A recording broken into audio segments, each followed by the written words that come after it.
స్తుతించడము గాక. నీకు మహిమ దేవా. ఇదిగో దేవా, మా జీవితాలను మీ హస్తాలకు అప్పగిస్తున్నాం డాడీ. నీకు వేలాది వందనాలు.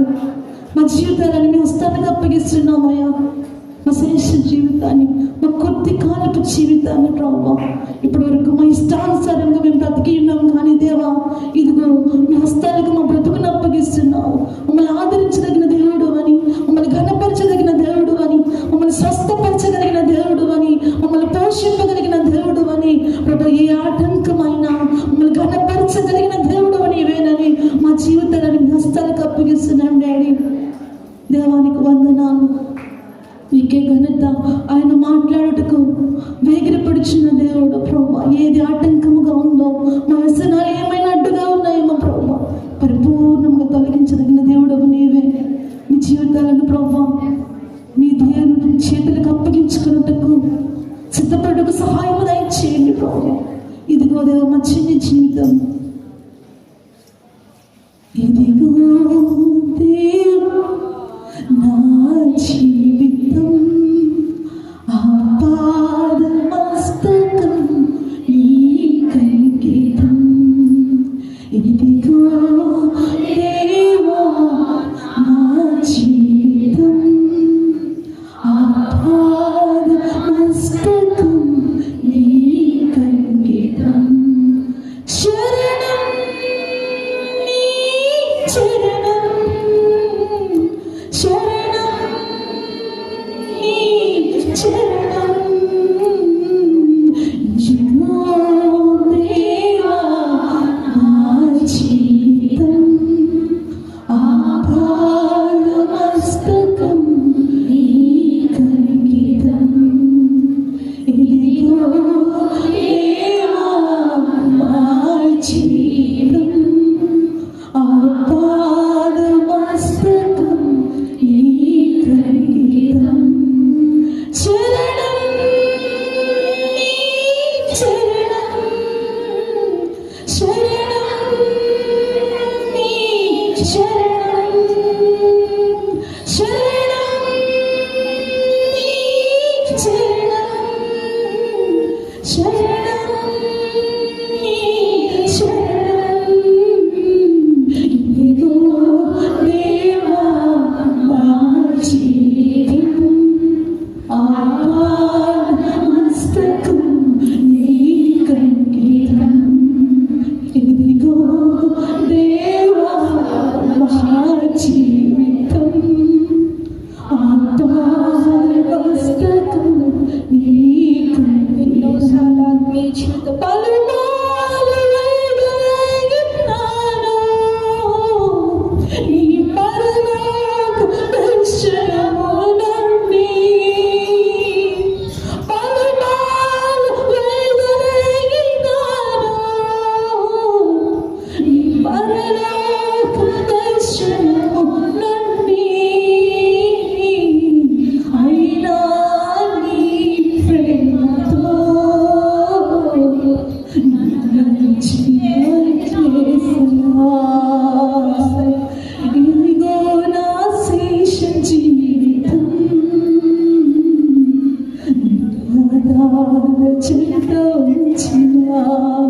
ఇదిగో దేవా నా జీవితం. అలాంటి జీవితం ఈ స్థితిలో ఉన్నాం. ఆయన తీసుకోగలిగిన దేవుడు. నన్ను నేను ధృవీకరించి, నన్ను డిస్క్వాలిఫైడ్ అని తీసుకొని స్వస్థపరచబడ్డానికి, మేలు చూడడానికి సరిపోయిన వాడు కాదు అని నరులు నిన్ను నిర్ణయించారు.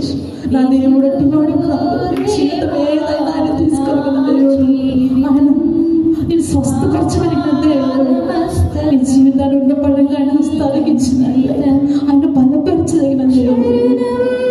ఆయన చేతులకు మన బ్రతుకుని, ఆయన చేతులకు మన జీవితాన్ని దేని మీద ఆశ లేక దేవుడు సహాయం చేస్తాడు అని, ఏ దిక్కు నుండి సహాయము అని ఎవరు చూసే కంటే ఉన్న జీవితంలో కోల్పోయిన స్థితిలోనే, ఓడిపోయిన స్థితిలోనే, బలహీనతలోనే ఆయన చింత మన జీవితాన్ని ఇచ్చినట్లయితే ఆయన సహాయకుడు. చెప్పాలి, మనస్ఫూర్తిగా నీకు చెప్పాలి. ఇదిగో దేవా నా బ్రతికిది నీ పాదాల దగ్గర పెడతా ఉన్నాను, హృదయపూర్వకంగా ఆయనకి ఇస్తా ఉన్నాను. జీవితాల్లో చెప్తాం అందరం. ఇదిగో దేవా నా జీవితం ఆపాదమస్తకం నీకంకితం. ఇదిగో దేవా నా జీవితం ఆపాదమస్తకం నీకంకితం. శరణం శరణం శరణం శరణం శరణం శరణం శరణం శరణం. ఇదిగో దేవా మా జీవితం ఆపాదమస్తకం నీకంకితం. ఇదిగో దేవా నా జీవితం ఆపాదమస్తకం నీకంకితం. ఆయన బాగు చేసేవాడు. ఆయన నమ్మినట్లయితే గట్టిగా చప్పట్లు కొట్టి దేవుని నామాన్ని గట్టిగా ఈ బలవంతులు ప్రకటించి దేవుని నామాన్ని మట్టుపరుచుకున్నాడు. హల్లెలూయా హల్లెలూయా హల్లెలూయా. చిన్ని ఆరాధన మనస్ఫూర్తిగా పాదాలు చెంత చేర్చుకున్నాడు.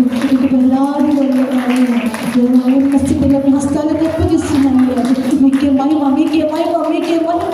బాగు చేయలేడు సరిచేయలేడు ప్రభా. ఇదిగో తండ్రి ఇదిగో లోకము ప్రభా ధృవీకరించబడిన వారు మనం మమ్మల్ని నిర్ణయిస్తా ఉంది ప్రభా. నువ్వు బాగు చేయగలిగిన వాడు, నువ్వు సరి చేయగలిగిన వాడు. ఉన్నతమైన శిఖరముల పైన మూడు బారిన బ్రతుకులను చిగిలింపచేసి ప్రభా ఇదిగో నీ జీవితం అనే పూల భరితంగా సువర్ణంగా రంగులతో అలంకరించి లోకమునకు తర్ఫీదుగా చూపించగలిగిన దేవుడేమో. మా బ్రతుకులు అనేక మందికి రోల్ మోడల్గా చేయగలిగిన దేవునికి నీకే మహిమ నీకే మహిమ నీకే మహిమ నీకే ఘనత ప్రభావములు నిరంతరము చెల్లించుకోవచ్చు. మనం చిన్న ఆరాధన అడిగి పెడుకుంటున్నాం డాడీ.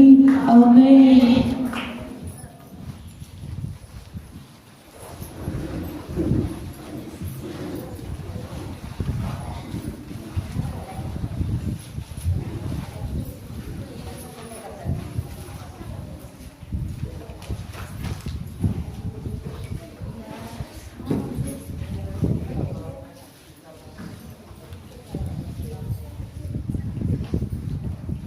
హల్లెలూయా.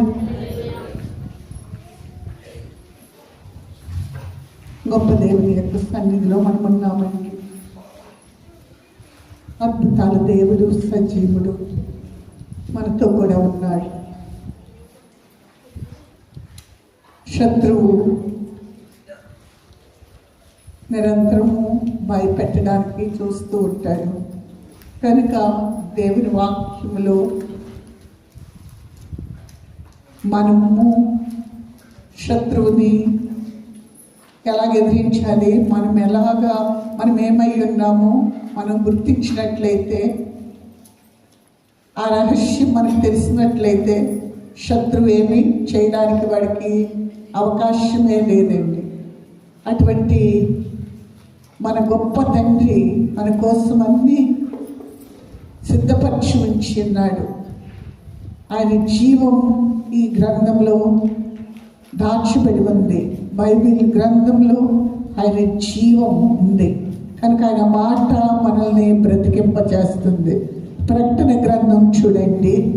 ప్రకటన గ్రంథం 12వ అధ్యాయం.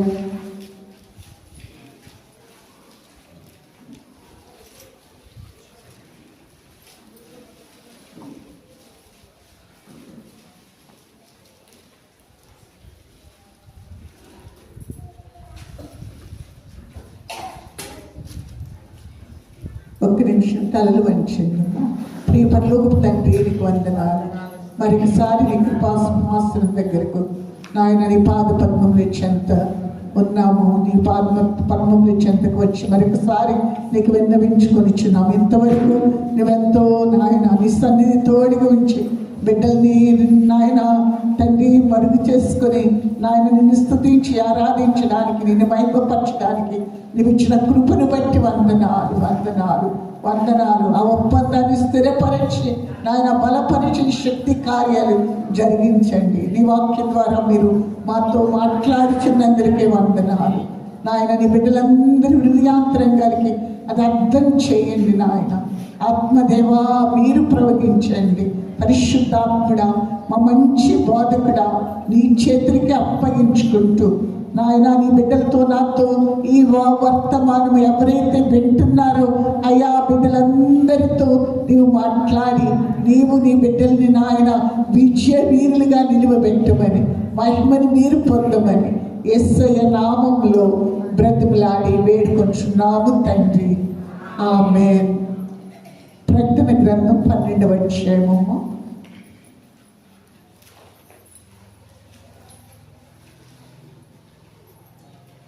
11-12 వచనాలు చూడండి. వారు గొర్రెపిల్ల రక్తమును బట్టి తామిచ్చిన సాక్ష్యమును బట్టి వారిని జయించి ఉన్నారు కానీ మరణము వరకు తమ ప్రాణములను ప్రేమించిన వారు కాదు. అందుచేత పరలోకమా, పరలోక నివాసులారా ఉచ్చరించుడి. భూమి సముద్రమా మీకు శ్రమ, అపవాదితలకు సమయము కొంచెమే అని తెలుసుకొని బహుక్రోధము గలవాడై మీ యొద్దకు దిగివచ్చి ఉన్నాడని చెప్పాను. ఆమేన్. హల్లెలూయా. 10వ వచనం కూడా చదివిందమ్మా. మరియు ఒక గొప్ప స్వరము పరలోకమందు ఇలాగు చెప్పుట వింటిని, రాత్రిం పగళ్ళు మన దేవుని ఎదుట మన సహోదరుల మీద నేరము మోపుబడైన అపవాది పడద్రోయబడి ఉన్నాడు గనుక ఇప్పుడు రక్షణయు శక్తియు రాజ్యమును మన దేవుని వాయను. ఇప్పుడు అధికారము ఆయన క్రీస్తుదాయను. చాలమ్మా. ఇక్కడ చదవబడిన వాక్య భాగంలో ఏం చెప్తున్నాడు? అపవాది ఏం చేయబడ్డాడంట? పడద్రోయబడ్డాడు అంటున్నాడు. అపవాది పడద్రోయబడ్డాడు. నిరంతరము మన సహోదరుల మీద నేరము మోపువాడైన అపవాది ఏం చేయబడ్డాడు? పడద్రోయబడ్డాడు. నిరంతరము వాడి పని నేరాలు మోపడము. ఆ అపవాది పడద్రోయబడ్డాడు. వారు ఏమంటున్నాడు? గనుక ఇప్పుడు రక్షణయు శక్తియు రాజ్యమును మన దేవుని వాయను. ఇప్పుడు అధికారము ఆయన క్రీస్తుదాయను. రక్షణ మహిమ, రక్షణ శక్తి రాజ్యము మన దేవుని వాయను. ఇప్పుడు అధికారము ఆయన క్రీస్తుదాయను. అక్కడ కొంతమంది సమూహం కనబడుతున్నారు. వారు గొర్రె పిల్ల రక్తమును బట్టి తామిచ్చిన సాక్ష్యమును బట్టి వారిని జయించి ఉన్నారు. ఈ అమ్మవారిని జయించి ఉన్నారు అంటున్నాడు. దేని ద్వారా జయించారు అంటున్నాడు? గొర్రె పిల్ల రక్తము ద్వారా, ఇంకా వారిచ్చిన సాక్ష్యము ద్వారా. గొర్రెపిల్ల రక్తము ద్వారా, తామిచ్చిన సాక్ష్యము ద్వారా వారు ఏం చేశారంటున్నాడు? జయించి వారిని, అపవాదిని వారిని జయించి ఉన్నారు. కానీ మరణము వరకు తమ ప్రాణములను ప్రేమించిన వారు కారు. తమ ప్రాణాలను ప్రేమించలేదు. గొర్రెపిల్ల రక్తమును బట్టి, తామిచ్చిన సాక్ష్యమును బట్టి వారు ఏం పొందారంటున్నాడు? జయాన్ని పొంది ఉన్నారు, జయించి ఉన్నారు. వారిని జయించేస్తారు. అపవాది మీద విజయం పొందుకున్నారు. దేని ద్వారా విజయం పొందుకున్నారు అంటే వారు ఇచ్చిన సాక్ష్యాన్ని బట్టి, గొర్రెపిల్ల యొక్క రక్తమును బట్టి. హల్లెలూయా. మన కొరకు ఆయన వధింపబడిన గొర్రెపిల్లగా ఉన్నాడు. యేసు రక్తము అంటే అపవాదికి ఎంత భయం అంటే కంపించిపోతాడు. యేసు రక్తాన్ని ఉచ్చరించగానే ఏమని పాడతామండి? పాతాళంలో శక్తులన్నీ ఏమైపోతాయి? గడగడగడ వణికిపోతూ ఉంటాయి. యేసు రక్తానికి అంత ప్రత్యేకత ఉంది. యేసు రక్తాన్ని ఉపయోగిస్తే శత్రువు మీ దరిదాపులకి కనబడడు. యేసు రక్తం ద్వారా నేను విమోచించబడ్డాను. యేసు రక్తము ద్వారా నేనేం చేయబడ్డాను? పవిత్రపరచబడ్డాను. యేసు రక్తము నా ప్రతి పాపాన్ని కడిగేసి పవిత్రునిగా పవిత్రాలుగా చేసింది. యేసు రక్తము ద్వారా నేను అత్యధిక విజయం పొంది ఉన్నాను అని మీరు ఒప్పుకున్నట్లయితే సాతాను ఆ దరికి రావడానికి వాడికి ఏ మాత్రము ధైర్యం లేదండి. వారు ఇంకా గొర్రెపిల్ల రక్తాన్ని బట్టి, వారు ఇచ్చిన సాక్ష్యం బట్టి నిత్యము ఏమై ఉండాలి అని దేవుని వాక్యం తెలియజేస్తుంది. సాక్షులుగా ఉండాలి. ఏం చెప్తున్నాడు? ప్రభువైన యేసు పరలోకానికి ఆరోహణమై వెళ్ళేటప్పుడు తన శిష్యులతో అంటున్నాడు, మీరు పైనుండి శక్తి పొందే వరకు, తండ్రి వాగ్దానం చేసిన ఆత్మను మీకు అనుగ్రహించబడే వరకు, పైనుండి శక్తిని పొందే వరకు యెరూషలేమును విడిచి మీరు వెళ్ళవద్దు అని చెప్పాడు. ఇంకా ఏం చెప్తున్నాడు? మరలా శిష్యులు అడుగుతున్నారు, కాలాలను గురించి, సమయాలను గురించి అడుగుతూ ఉంటే అన్ని తండ్రి ఆధీనంలో ఉన్నవి. అయినను పరిశుద్ధాత్మ మీ మీదికి వచ్చినప్పుడు మీరు శక్తిని పొందుతారు. పరిశుద్ధాత్మ మీ మీదికి వచ్చినప్పుడు మీరు శక్తిని పొందుతారు. ఏం పొందుకుంటారు? శక్తిని పొందుకుంటారు. పరిశుద్ధాత్మ మీ మీదికి వచ్చినప్పుడు మీరు శక్తిని పొందుతారు. మీరు శక్తిని పొందిన తరువాత మీరు చేసే పని ఏంటంటే, యెరూషలేములోను, యూదయలోను, సమరయలోను, బూది గంతముల వరకు మీరు నాకు సాక్షులై ఉంటారు. మీరేమై ఉంటారు? సాక్షులై ఉంటారు. బూది గంతముల వరకు. మొదట మీ కుటుంబంలో, తర్వాత మీ ప్రక్క మీ పొరుగు వారితో, తర్వాత ప్రక్క గ్రామాలతో, తర్వాత బూది గంతముల వరకు.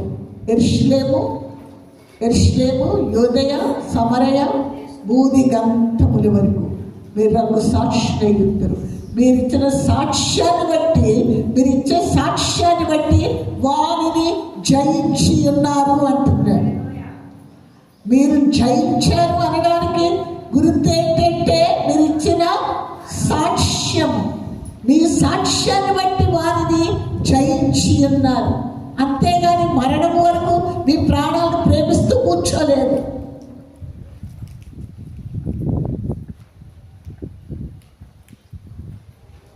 మీరు వారిని జయించి ఉన్నారు. పరలోకమా ఉత్సహించి సంతోషించు, భూలోకమా మీకు శ్రమ. భూమి మీద మిగిలి ఉన్న వారికి ఏమైంది అంటున్నాడండి? శ్రమ మిగిలిన వారికి. ఆ అమ్మవారి తనకు సమయం కొంచెమే అని తెలుసుకొని క్రోధంగా బహు క్రోధము గలవాడై మీ వద్దకు దిగివచ్చి ఉన్నాడు.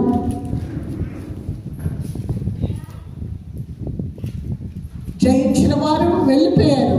మిగతా వారి మీదకి శత్రువు ఎంత క్రోధంగా దిగివచ్చినాడో ఇక్కడ వాక్యం తెలియజేస్తుంది. తనకు సమయము కొంచెమే, తనకు సమయము కొంచెమే అని తెలుసు. ఇంకా తనకు సమయం లేదు, నిత్య అగ్నిలోకి వెళ్ళిపోతున్నాడు కనుక వాడు ఏం చేయబడాలి? ఈ ప్రజలను ఎలాగో మిగిలిన ప్రజల్ని జయించిన వారు దేవుని సింహాసనం దగ్గరికి వెళ్ళిపోయారు. మిగతా వారికి ఏమంటున్నాడు? బహు క్రోధంగా దిగి వచ్చి ఉన్నాడు. భూమి సముద్రమా మీకు శ్రమ. అపవాది తనకు సమయము కొంచెమే అని తెలుసుకుని బహు క్రోధము గలవాడై మీ వద్దకు దిగి వచ్చి ఉన్నాడు. బహు క్రోధం గలవాడై దిగి వచ్చినాడు కనుక విడువబడుట ఎంత భయంకరమైన పరిస్థితో మనం ఆలోచించాలి. విడువబడుట బహు ఘోరము అంటున్నాడు. మనము ఉన్నతమైన స్థానంలోనికి, ఆ నిత్యత్వము మహిమలోనికి మనము వెళ్ళాలి అంటే, వెళ్ళిన వారిని గురించి ఇస్తున్న సాక్ష్యము, వారి గొర్రెపిల్ల రక్తమును బట్టి, తాము ఇచ్చిన సాక్ష్యమును బట్టి వారిని జయించి ఉన్నారు. అంతేగా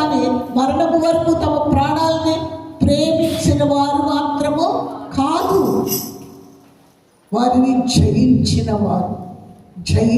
వారు. ఎంత గొప్ప దేవుడు అండి. ఇప్పుడైతే శత్రువు ఏం చేస్తున్నాడు? నేరాలు మోపుతున్నాడు సహోదరుల మీద. ఒక దినం వస్తుంది, పరిశుద్ధాత్ముడు సంఘాన్ని, వధువుని తీసుకుని వెళ్ళిపోయిన తరువాత ఆ అపవాది ఏం చేయబడతాడు? ఈ భూమి మీదకి పడద్రోయబడతాడు పూర్తిగా. ఇంకా పరలోకానికి వెళ్ళడానికి వాడికి స్థానం లేదు. కనుక ఈ భూమి మీద భయంకరమైన శ్రమలు ఉంటాయి. కనుక మనము గుర్తించవలసిన విషయం ఏంటంటే మన సాక్ష్యాన్ని అధికం చేసేయాలి. మనము యేసు రక్తం ద్వారా విమోచించబడ్డాము అనే సంగతి ప్రతి క్షణము జ్ఞాపకంలోనికి వస్తూ ఉండాలి. యేసు రక్తము ద్వారా నేను విమోచించబడ్డాను. యేసు రక్తము నా ప్రతి పాపమును కడిగి నన్ను పవిత్రపరచింది. నేను యేసు రక్తములో విజయం పొందిన వ్యక్తిని అని మీరు జ్ఞాపకం చేసుకుని ఉంటే శత్రువు మీ దగ్గరికి రాలేడు. రెండవదిగా చెప్తున్నాడు చూడండి, యాకోబు పత్రిక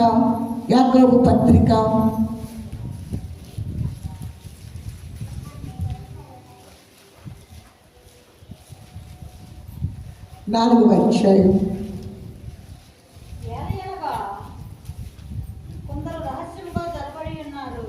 యాకోబు పత్రిక 4వ అధ్యాయము 8వ వచనమ్మ. 7వ వచనం చదవండి. కాబట్టి దేవునికి లోబడి ఉండుడి, అపవాదిని ఎదిరించుడి, అప్పుడు వాడు మీ యొద్ద నుండి పారిపోవును. ఏమంటున్నాడు?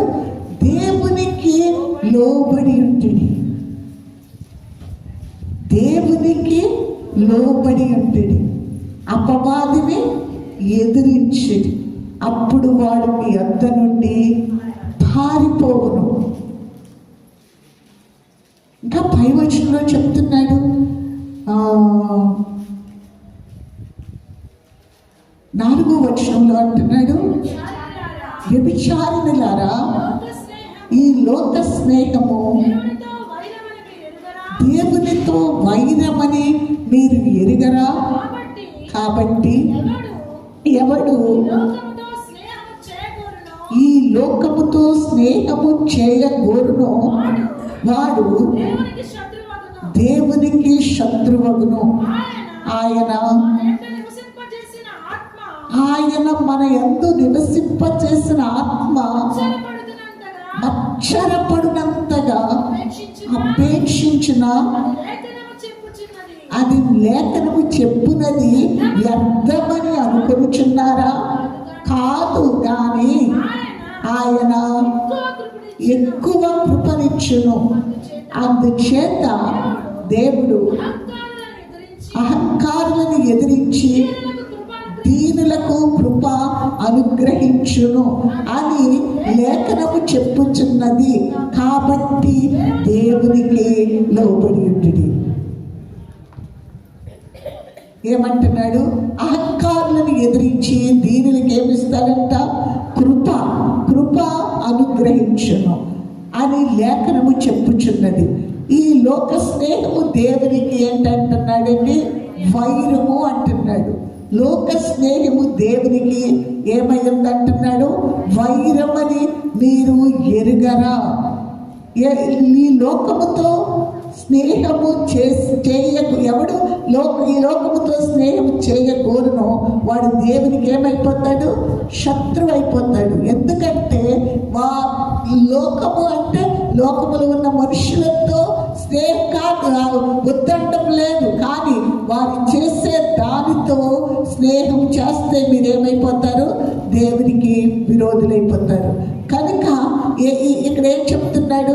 ఆయన మన ఎంతో నివసింపచేసిన ఆత్మ మచ్చరపడునంతగా అపేక్షించిన ఆయన ఆత్మ మన లోపల ఉన్నారు. ఆ ఆత్మ మచ్చరపడునంతగా అపేక్షించిన అది లేఖనము చెప్పునది వ్యర్థమని అనుకొనుచున్నారా? అది లోకాన్ని స్నేహించి వాళ్ళతో చేతులు కలిపి వాళ్ళు చేసిన దానికి అనుసరించిన ఎడల ఆత్మ ఏమవుతుందంటే మచ్చరపడినంతగా ఆత్మ మచ్చరపడినంతగా అపేక్షించున్నా అది లేఖనము చెప్పినది వ్యర్థమని అనుకొనిచున్నారా? లేఖనము చెప్పినది వ్యర్థం అనుకుంటారా? ఆత్మ మచ్చరపడినంతగా ఏం చేస్తుందంటాడండి? దాన్ని అపేక్షిస్తుంది. కనుక దేవుడు అహంకారులను ఎదిరిస్తాడంట, దీనులకు ఏమిస్తాడంట? కృపిస్తాడంట. కనుక ఏం చెప్తున్నాడంటే మీరు దేవునికి లోబడి ఉండుడి. దీనులకు కృప అనుగ్రహించినట్టే దేవుని మాట ఎవరైతే వింటారో వారు దీనులై ఉంటారు. ఆత్మ విషయమై దీనులైన వారు ధన్యులు, పరలోక రాజ్యము వారిది. దీనులు అంటే ఆత్మలో దీనులైన వారు ధన్యులు అంటున్నాడు. ధన్యులు. దీనులు అంటే దేవుని మాట వినేవారు, దేవుని మాటను అంగీకరించేవారు దీనులు అని పిలువబడుతున్నారు. ఆయన దీనులకు ఏమిస్తాడంట? కృప అనుగ్రహిస్తాడంట. ఆయన ఎదిరించే వాక్యానికి లోపడకుండా ఎదిరించేవారు అహంకారులు అంటున్నాడు. అహంకారులను ఆయన ఏం చేస్తాడంట? దేవుడే ఎదిరిస్తాడంట. మనుషులు ఎవరైనా ఎదిరిస్తే దేవుని సహాయం మనం కోరుకోవచ్చు, కానీ ఇక్కడ వాక్యం అలా చెప్పడం లేదు. దేవుడు అహంకారులను ఎదిరించి దీనులకు కృప అనుగ్రహించును. అహంకారులను ఆయన ఎదిరిస్తాడంట. కనుక మీరేమి భయపడక్కర్లేదు, దేవుడే ఎదిరిస్తాడు. దీనులకు కృప అనుగ్రహిస్తాడు. కాబట్టి మీరేం చెయ్యాలి? దేవునికి లోబడి ఉంటుంది, దేవుని మాటకు విధేయులై ఉంటుంది. అపవాదిని ఎదిరించింది. అప్పుడు వాడు మీ వద్ద నుండి పారిపోవును. నడిచి వెళ్ళడం కాదండి, పారిపోతాడంటున్నాడు. అపవాదిని మీరు ఎదిరిస్తే వాడు మీ వద్ద నుండి ఏం చేస్తాడు? పారిపోతాడు. లోబడడానికి వాడికి అధికారం లేదు. మీరు దేవుని మాటకు లోబడమంటే దేవుని మాట మీ హృదయం లోపల ఉంది. దాన్ని అపవాది మీద ఆత్మ ఖడ్గంగా ఉపయోగిస్తున్నారు. ఆత్మ ఖడ్గము దేవుని వాక్యము. కనుక ఈ ఆత్మ ఖడ్గాన్ని మీరు ఎప్పుడైతే ఉపయోగిస్తున్నారో మీ శత్రువు ఏం చేస్తాడు? పారిపోతాడు. అపవాది వాడు ఏంటంటే ఎంత చీయన్నా ఇంకా మాటికి వస్తానే ఉంటాడు. దేవుడైతే ఇష్టపూర్వకంగా రావాలని కోరుకుంటాడు, కానీ వాడు బలవంతంగా లాక్కెళ్ళిపోవడానికి చూస్తుంటాడు. కనుక వాడు సిగ్గు లేకుండా వస్తుంటాడు. మీరేం చెయ్యాలి అంటున్నాడు? దేవుని వాక్యాన్ని మీరు ఎత్తి పట్టాలి. వాక్యానికి మీరేమై అవ్వాలి? విధేయత చూపించాలి. వాక్యానికి మీరు విధేయులైనప్పుడు, వాక్యం కూడా మీరు వాడిని ఎదిరించినప్పుడు వాడు మీ అందరి నుండి పారిపోతాడు.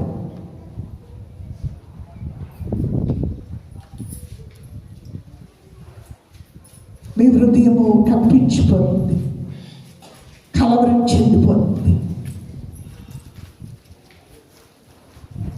పరిస్థితులు వ్యతిరేకంగా ఉన్నాయి, పోరాటం. దేవుని వాక్యం ఏం చెప్తుంది? మీ హృదయాన్ని కలవరపడనీయవద్దు. ఇది ఎక్కడి నుండి వస్తుంది? శత్రువు నుంచి వస్తుంది. ఈ కలవరం అనేది ఎక్కడి నుండి వస్తుంది? శత్రువు నుండి వస్తుంది. నేను కలవరపడను. అపవాది నాకు పిరికితనం కలిగిన ఆత్మను నా దేవుడు ఇవ్వలేదు. పిరికితనం కలిగిన ఆత్మను నాకు ఇవ్వలేదు. శక్తియు ప్రేమయు ఇంద్రియ నిగ్రహము కలిగిన ఆత్మను నాకు ఇచ్చి ఉన్నాడు. నేను పిరికిదాన్ని కాదు కలవరపడ్డానికి, పిరికివాడిని కాదు కలవరపడ్డానికి. దేవుడు నాకు శక్తి కలిగిన ఆత్మను ఇచ్చి ఉన్నాడు. అయినను పరిశుద్ధాత్మ మీ మీదకి వచ్చినప్పుడు మీరు శక్తిని పొందుతారు. శక్తి గల ఆత్మ నాకున్నాడు. శక్తి గల ఆత్మ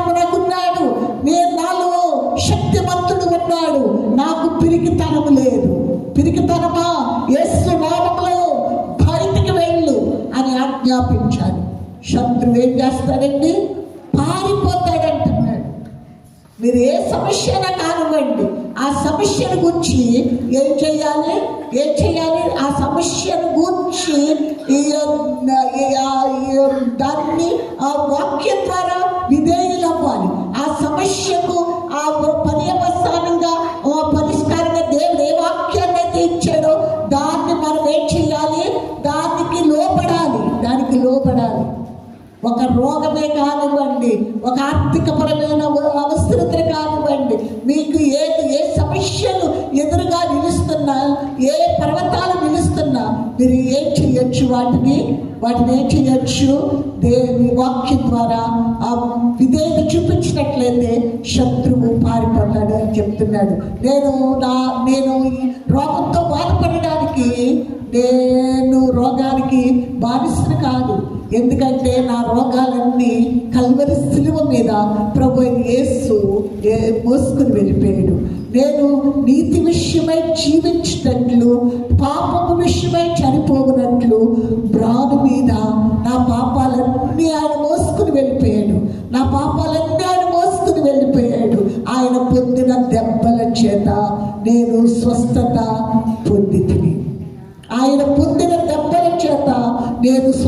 పొందితిని.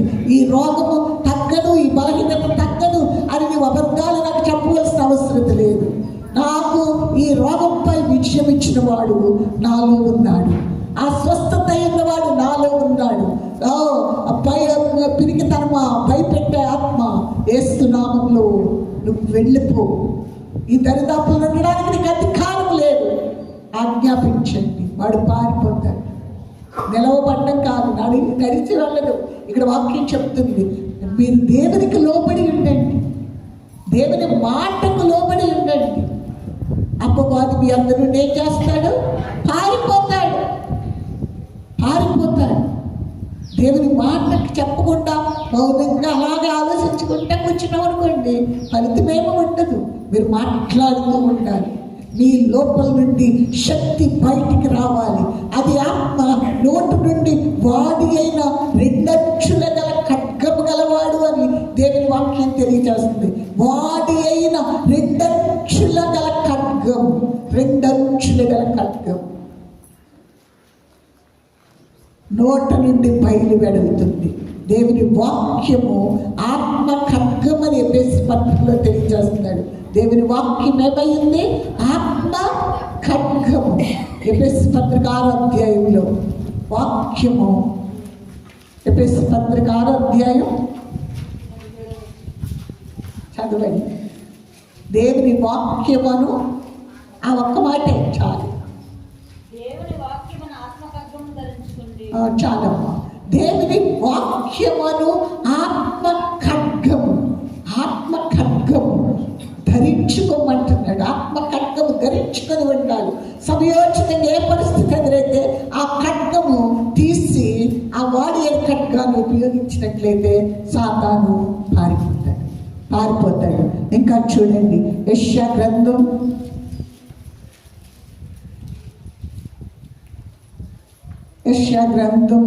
54వ అధ్యాయం 10వ వచనం. పర్వతములు తొలగిపోయినను, మెట్టలు తత్తరిల్లినను, నా కృప నిన్ను విడిచిపోదు. సమాధాన విషయమైన నా నిబంధన తొలగిపోదు అని నీ యందు జాలిపడు యెహోవా సెలవిస్తున్నాడు. ప్రయాసపడి ఒక్క నిమిషం ఆగమ్మా.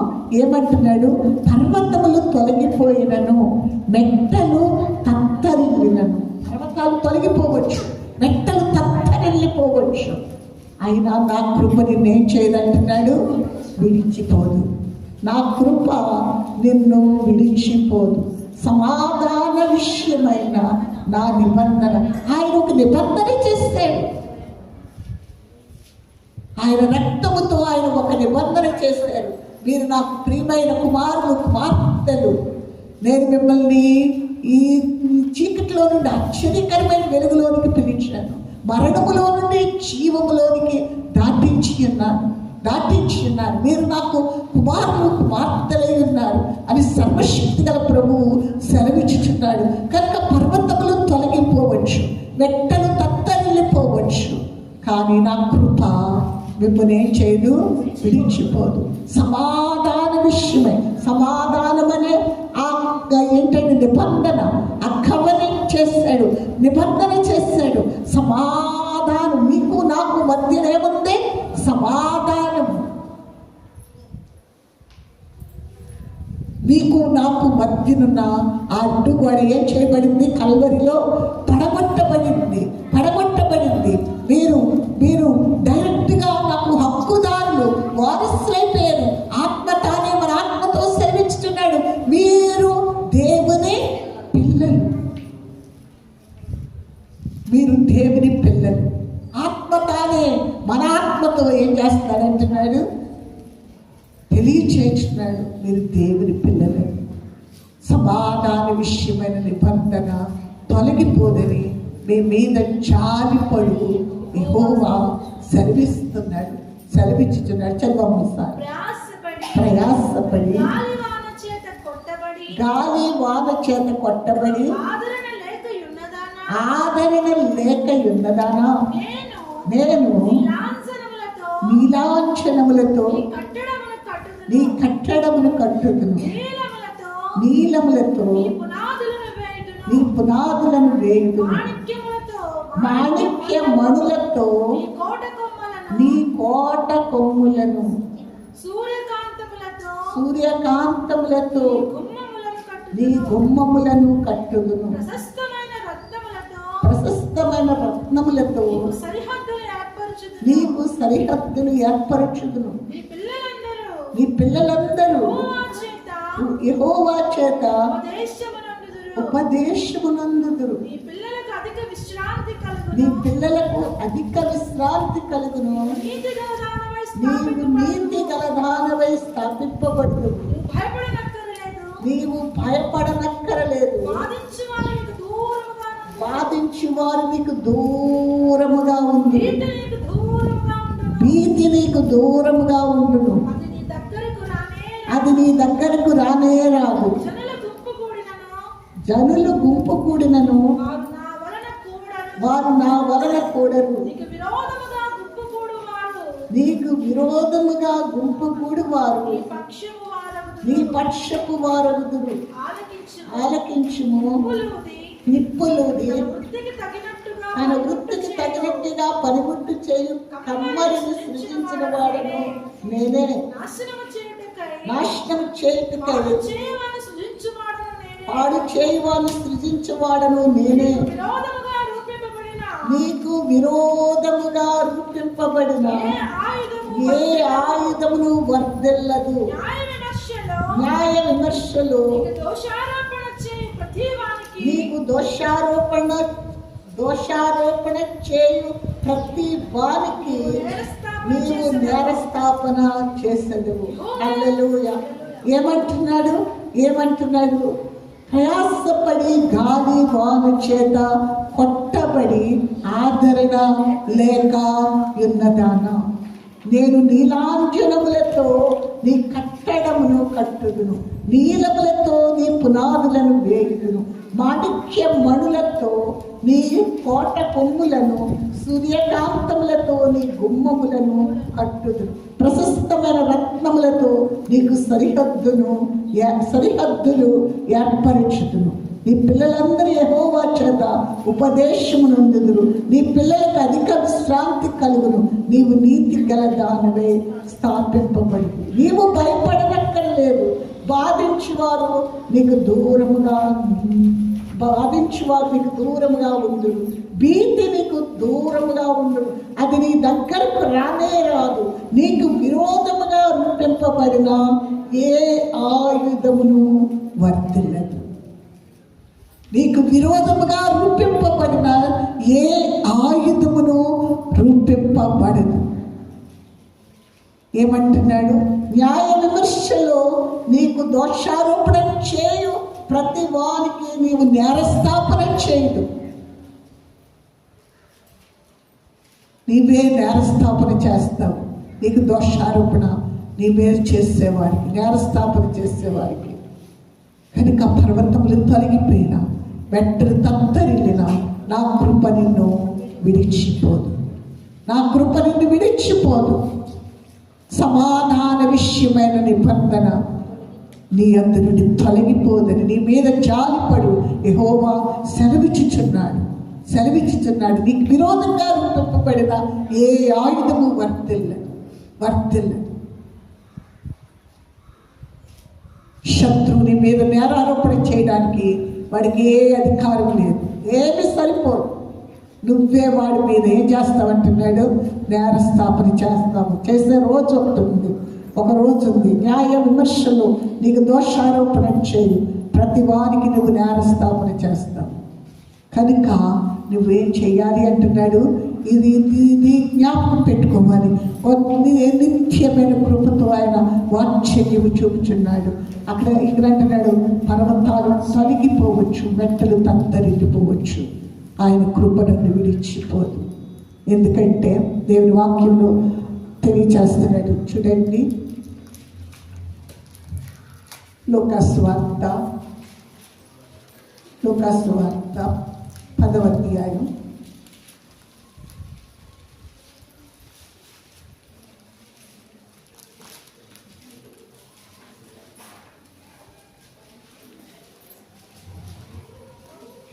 19వ వచనం. ఇదిగో పాములను త్రేళ్లను త్రొక్కుటకు శత్రువు బలవంతటి మీదను నీకు అధికారం అనుగ్రహించి ఉన్నాను. ఏదియు నీకెంత మాత్రమును హాని చేయదు. దీనికంటే ఇదిలా నుంచి కొరింథీయులకు రాసిన 2వ పత్రికలో చూడండి అమ్మ. కొరింథీయులకు రాసిన 2వ పత్రిక 4వ అధ్యాయం 10వ అధ్యాయం 4వ వచనం చూడండి. ఇది తర్వాత చదివిందండి. మా యుద్ధోపకరణములు శరీర సంబంధమైనవి కావు, గాని దేవుని ఎదుట దుర్గములను పడద్రోయ చాలినంత బలము కలవై ఉన్నవి. మేము వితర్కములను దేవుని గూర్చిన జ్ఞానమును అడ్డగించు ప్రతి ఆటంకమును పడద్రోసి ప్రతి ఆలోచనను క్రీస్తుకు లోబడినట్లు చెరపట్టి మేము సంపూర్ణ విధేయత కనపరిచినప్పుడు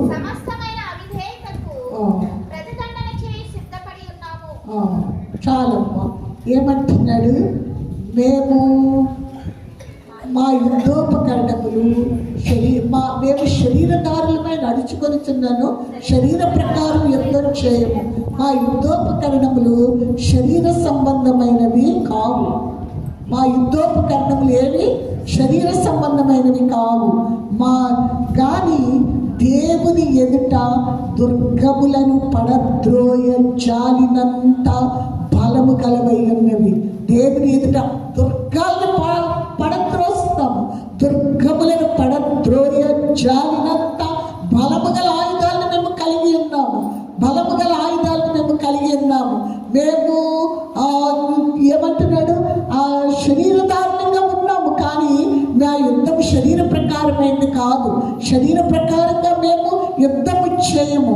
మా యుద్ధోపకరణాలు శరీర సంబంధమైనవి కావు, కానీ దేవుని ఎదుట దుర్గములను పడద్రోయ జారినంత బలము కలిగి మేము వితర్కములను దేవుని గూర్చిన జ్ఞానమును అడ్డగించు ప్రతి ఆటంకమును పడద్రోసి. వితర్కాలు ఎన్నెన్నో ఆలోచనలు వస్తుంటే మీ కూర్చుంటే ఇది ఇలాగంటే వ్యతిరేకమైన ఆలోచనలు అవి ఎన్నో కలుగుతూ ఉంటాయి. అవి తర్కాలు. తర్కానికి ఏంటంటున్నాడు? వితర్కములను మేము ఏమంటున్నాడు? ఆ వితర్కములను దేవుని జ్ఞానమును గూర్చిన దేవుని గూర్చిన ఇవి తర్కాలు ఏం చేస్తాయి? దేవుని జ్ఞానాన్ని అడ్డగిస్తూ ఉంటాయి. దేవుని జ్ఞానమును అడ్డగించు ప్రతి ఆటంకమును పడద్రోసి, వాటన్నిటిని పడద్రోసి, ఇక్కడ ఏమంటున్నాడు? పడద్రోసి ప్రతి ఆలోచనను క్రీస్తుకు లోబడినట్లు చెరపట్టి, ప్రతి ఆలోచనను చెరపెట్టి క్రీస్తుకు లోబడేటట్లు. ఇది దేవునికి లోబడాలి మాట.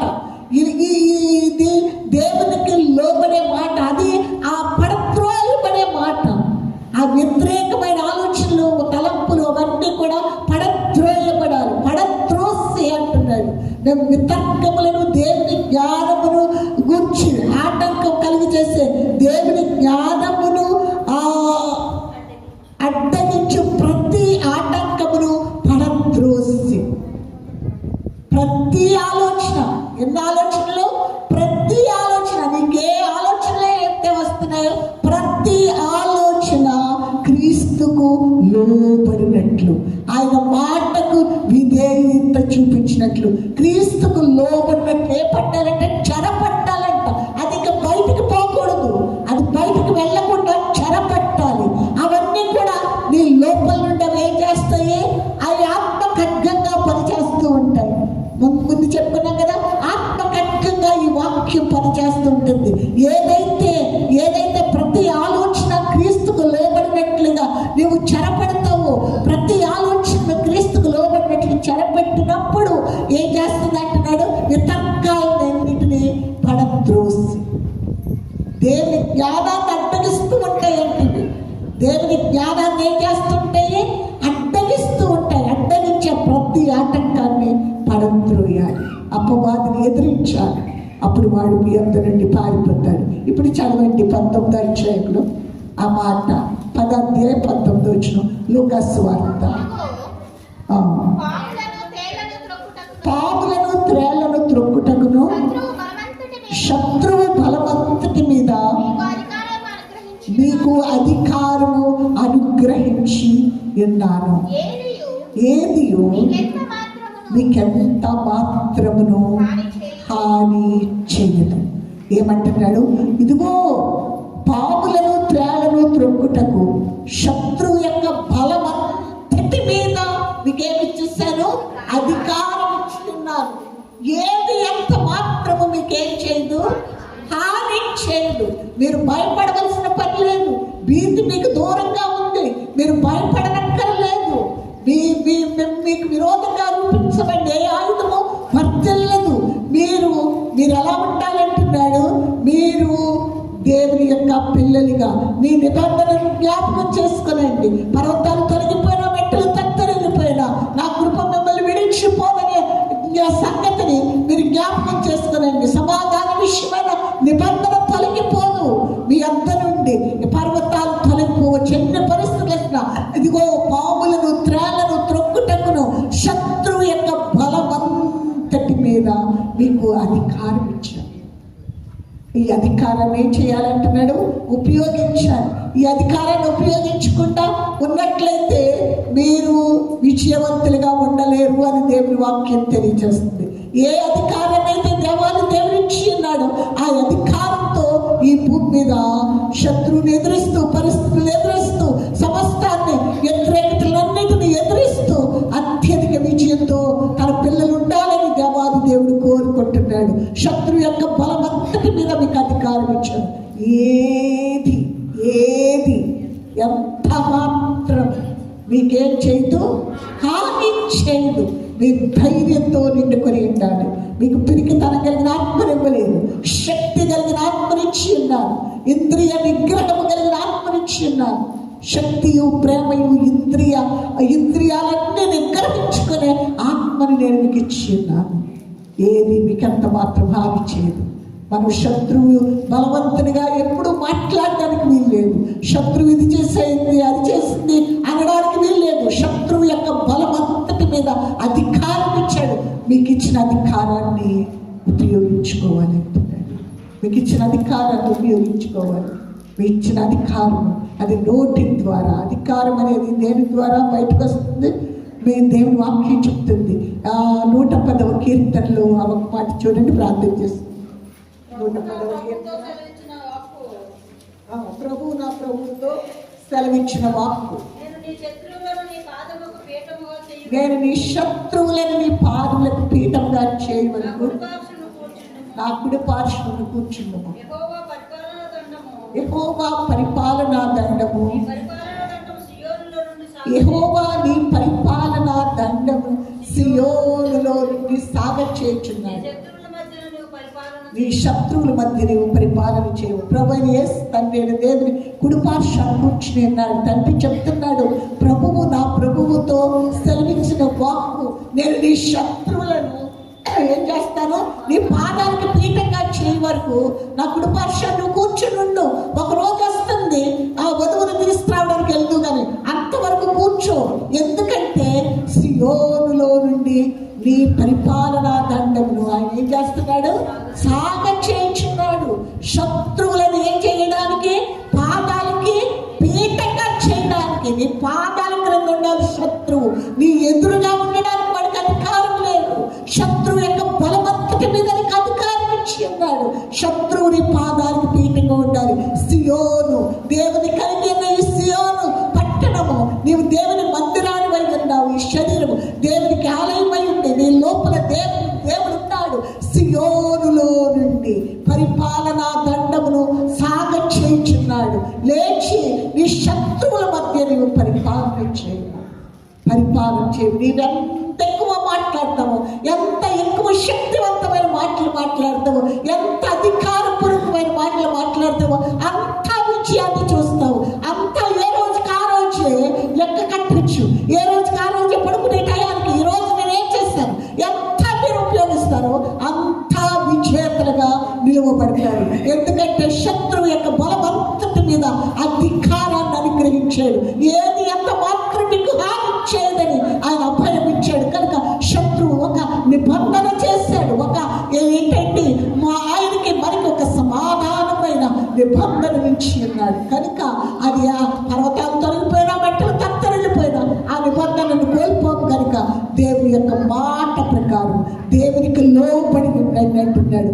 దేవునికి లోబడి ఉండండి, దేవుని మాటకు విధేయులై ఉండండి. అపవాది పారిపోతాడు.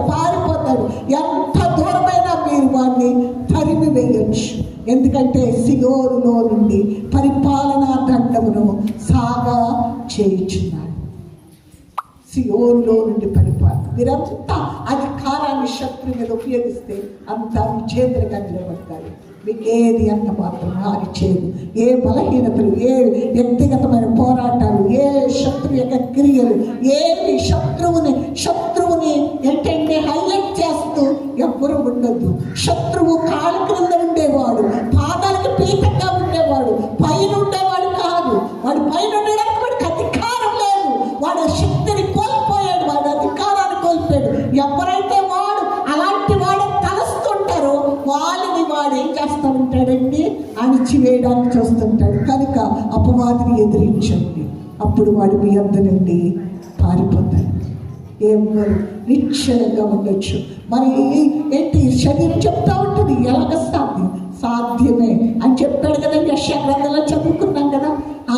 ప్రయాసపడి గాలి వారి చేత కొట్టబడి ఆదరణ లేక ఎన్నదానా నేను నీలాంఛనములతో నీ కట్టడములను కట్టు, నీలములతో నీ పునాదులు వేయు, మాణిక్య మణులతో నీ కోట కొమ్ములను, ప్రశస్తమైన రత్నములతో నీ సరిహద్దులను నియమించను. ఎంత ప్రేమమయుడు, ఎంత ఉన్నతమైన ఆలోచనలు కలిగి ఉన్నాడు తన పిల్లల పట్ల. ధ్యానం చేయాలి. సమయానంతటిని ఊరికినే గడపడానికి వీలు లేదు, లోకానికి గడపడానికి వీలు లేదు. ఈ లోకానికి నువ్వెవరో అర్థమయ్యే రీతిగా నిలవబడాలి, అర్థమయ్యే రీతిగా నిలబడాలి. ఇక్కడ మనం వినడం వరకు కాదు, దాన్ని ఆచరణలో పెట్టాలి. నీ లోపల 1-2 చూసినప్పుడు అర్థమైపోతుంది. దేవుని మహాశక్తిని మనం ఉపయోగించుకోకుండా, మనం సద్వినియోగం చేసుకుండా ఎంత కాలాన్ని దుర్వినియోగం చేసామో, ఒకరోజు వచ్చినప్పుడు మనం ఎంతో ఇందులో సర్వ సంపదల గది అయినది ఎన్నో అమూల్యమైన వాగ్దానములు, అత్యధికములు అమూల్యమైన వాగ్దానాలు ఇందులో పొందుపరిచి ఇచ్చి ఉన్నాడు. ఈ వాగ్దానాలన్నీ తన పిల్లల కోసం ఇచ్చి ఉన్నాడు. ఈ వాగ్దానాలన్నీ సొంతం చేసుకోకుండా మనం ఊరికి వెళ్ళిపోతే ఆ నిశ్చయమైన రాజ్యంలో అక్కడ ప్రవేశించవచ్చు. కానీ ఆ తల వంచుకుని ఆయన ఎదుట నిలబడవలసి వస్తుంది. నీకు తారీఖ్యత ఇచ్చాను, ఇంత శక్తిని ఇచ్చాను, ఎంత సామర్థ్యం, ఎన్ని వరాలు, ఎన్ని ఇంటి ఖజానా ఇచ్చాను. దేనిని ఉపయోగించుకోండి. ఊరికి వచ్చేసాం. ఎంత గొప్ప దేవుని కలిగి ఉన్నామండి. మన మాటలతో చెప్తా అర్థం కాదు. దేవుని పాదాల దగ్గర మనల్ని మనం అప్పగించుకుని కనిపెట్టి చూస్తే, ఆయన ప్రేమ లోతులను పెడితే తరచి చూస్తే ఆ కల్వరి ప్రేమ నిండిపోయినట్లయితే మామూలు వారికి ఎవ్వరూ ఉండలేరు. దేవుని శక్తి అంత అద్భుతం, ప్రేమమైన అంత అద్భుతమైన ప్రేమను తన పిల్లల పట్ల కనుపరుస్తున్న దేవుడు. ఆయనకి మరి ఒకసారి మనల్ని మనం అప్పగించుకుందాం.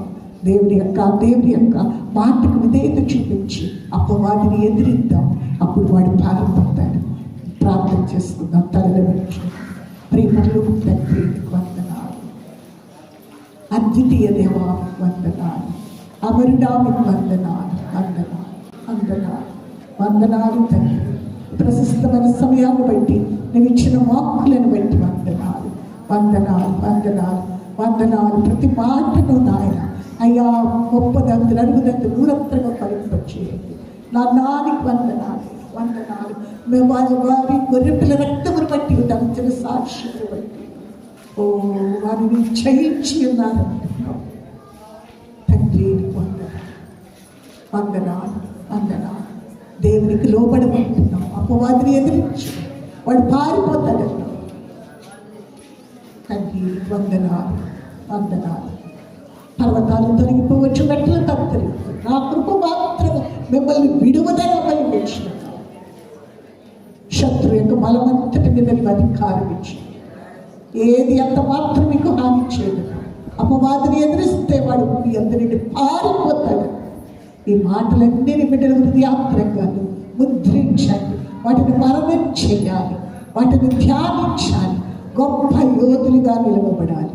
నీ కృపతో నింపివేయమని నీ చేతికి ప్రియమైన కుమారులకు మాత్రం అందరినీ అప్పగిస్తూ యేసు నామములో వేడుకొనుచున్నాము తండ్రి. ఆమేన్.